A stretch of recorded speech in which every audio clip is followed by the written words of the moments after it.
ಬೆಂಗಳೂರಲ್ಲಿ ಚರಂಡಿಗೆ Benz car ಬಿದ್ದ ಪ್ರಕರಣಕ್ಕೆ ಸಂಬಂಧಪಟ್ಟ ಹಾಗೆ ಈ ಘಟನೆಗೆ ಕಾರಣ ಖಾಸಗಿ ಬಿಲ್ಡರ್ಸ್ ಅನ್ನುವಂಥ ಆರೋಪ ಕೇಳಿ ಬರ್ತಾ ಇದೆ. ರಸ್ತೆ ಬದಿ ಇರುವಂತಹ ಓಪನ್ ಚರಂಡಿಗೆ ಬೆಂಜ್ ಕಾರು ಬಿದ್ದಿತ್ತು. ಟ್ರೈನ್ ಮೂಲಕ ಕಾರಿನ ಮಾಲೀಕ ಅದಾದ ನಂತರ ಮೇಲೆತ್ತಿದ್ದಾರೆ. ಈ ಘಟನೆಯಲ್ಲಿ ಕಾರು ಚಾಲಕನಿಗೆ ಸಣ್ಣ ಪ್ರಮಾಣದ ಗಾಯಗಳಾಗಿದೆ.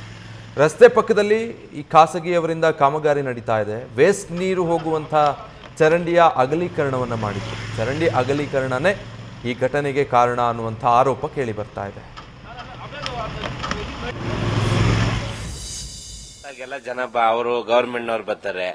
ಈಗ ಸತ್ತ ಮೇಲೆ ಇದಾಯ್ತು ಅಂತ ಅನ್ಬಿಟ್ಟು ಯಾರು ಸಾಯೋವರ್ಗು ಯಾರು ಮುಟ್ಟೋದಿಲ್ಲ. ಅದನ್ನ ಯಾರೋ ಒಬ್ರು ಇಬ್ರು ಸತ್ತ ಮೇಲೆನೆ ಅವಾಗ ಗವರ್ಮೆಂಟ್ ಇದು ಮುಚ್ಚಬೇಕು ಅಂತ ಬರೋದು. ಅಲ್ಲಿವರೆಗೂ ಬರೋದಿಲ್ಲ.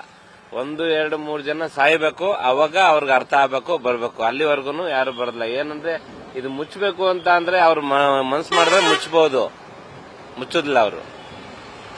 ಈಗ ತಿಂಗಳಿಗೆ 2-3 ಕಾರ್ ಬೀಳ್ತಾ ಇರ್ತವೆ. ಕಾರ್ನವರು, ಬೈಕ್ನವರು ಎಲ್ಲ ತುಂಬಾ ಜನ ಬಿದ್ದಿದ್ದಾರೆ. ಆದ್ರೆ ಏನ್ ಮಾಡ್ತೀರಿ, ನನ್ನ ಮಕ್ಕಳು ಕಣ್ಣು ನೋಡ್ತಾ ಇಲ್ಲ ಸರ್ಕಾರದವರು.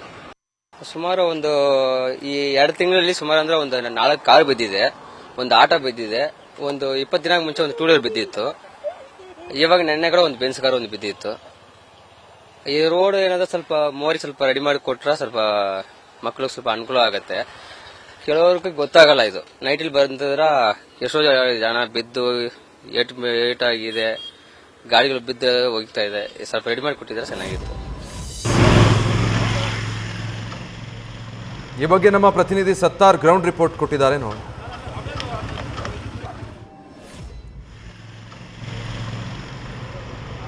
ಓಪನ್ ಚರಂಡಿಗೆ ಬೆಂಜ್ ಕಾರ್ ಬಿದ್ದಿರುವಂತಹ ಘಟನೆ ರಾಯಸಂದ್ರದಲ್ಲಿ ನಡೆದಿದೆ. ನಿಮ್ಗೆ ನಾನು ಆ ಒಂದು ಜಾಗವನ್ನು ತೋರಿಸ್ತಾ ಹೋಗ್ತೀನಿ. ಎಕ್ಸಾಕ್ಟ್ ಆಗಿ ಇದೇ ಜಾಗದಲ್ಲಿ ನಿನ್ನೆ ಐಷಾರಾಮಿ ಬೆಂಜ್ ಕಾರ್ ಓಪನ್ ಚರಂಡಿಗೆ ಬೀಳುತ್ತೆ. ನೀವು ದೃಶ್ಯವನ್ನು ನೋಡ್ತಾ ಹೋದಂತಹ ಸಂದರ್ಭದಲ್ಲಿ ನಿಮ್ಗೆ ಒಂದಂತೂ ಕ್ಲಿಯರ್ ಆಗ್ಬಿಡುತ್ತೆ. ಯಾಕಂದ್ರೆ ಇಲ್ಲಿ ಯಾವುದೇ ರೀತಿ ಮುಂಜಾಗ್ರತೆ ಇಲ್ಲ.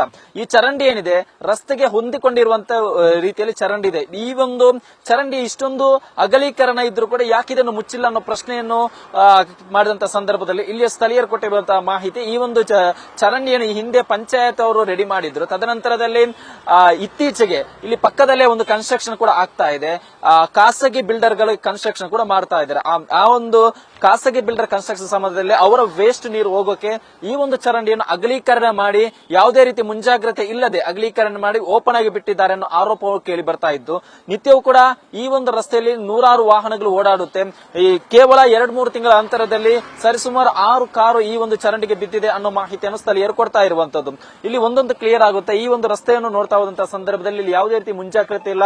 ರಾತ್ರಿ ಹೊತ್ತು ಇಲ್ಲಿ ಮತ್ತಷ್ಟು ಸಮಸ್ಯೆ ಆಗ್ತಾ ಇದೆ. ಯಾಕಂದ್ರೆ ಒಂದೇ ಒಂದು ಲೈಟಿಂಗ್ ವ್ಯವಸ್ಥೆ ಕೂಡ ಇಲ್ಲ. ಇಲ್ಲಿ ರಸ್ತೆಯಲ್ಲಿದೆ, ಗುಂಡಿಯಲ್ಲಿದೆ, ಚರಂಡಿಯಲ್ಲಿದೆ ಅನ್ನೋದು ಕೂಡ ಗೊತ್ತಾಗದೆ ಈ ರೀತಿ ಅವಘಡ ಸಂಭವಿಸ್ತಾ ಇದೆ ಅನ್ನೋ ಮಾಹಿತಿಯನ್ನು ಸ್ಥಳೀಯರು ನೀಡ್ತಾ ಇದ್ದಾರೆ. ಸದ್ಯ ಈ ಒಂದು ಜಾಗ ನೋಡ್ತಾ ಹೋದ ಸಂದರ್ಭದಲ್ಲಿ ಇನ್ನೂ ಕೂಡ ಇದು ಅಂದ್ರೆ ಈ ಒಂದು ಚರಂಡಿ ಮುಚ್ಚದೆ ಹೋದರೆ ಮುಂದಿನ ದಿನದಲ್ಲಿ ಮತ್ತಷ್ಟು ಅನಾಹುತ ಆಗುವ ಸಾಧ್ಯತೆ ಇದೆ. ಯಾಕಂದ್ರೆ ಆ ರೀತಿಯ ವ್ಯವಸ್ಥೆ ಇರುವಂತಹ ಒಂದು ಕಡೆ ರಸ್ತೆ ಉದ್ದಕ್ಕೂ ಗುಂಡಿ ಇದೆ, ಒಂದು ಗುಂಡಿಯನ್ನು ತಪ್ಪಿಸಲು ಹೋಗಿ ಮತ್ತೊಂದು ಗುಂಡಿ ಇದೆ. ಈ ಒಂದು ಸಂದರ್ಭದಲ್ಲಿ ಸೈಡ್ಗೆ ಬಂದಂತಹ ಸಂದರ್ಭದಲ್ಲಿ ಓಪನ್ ಆಗಿರುವಂತಹ ಚರಂಡಿ ಇರುವಂತದ್ದು.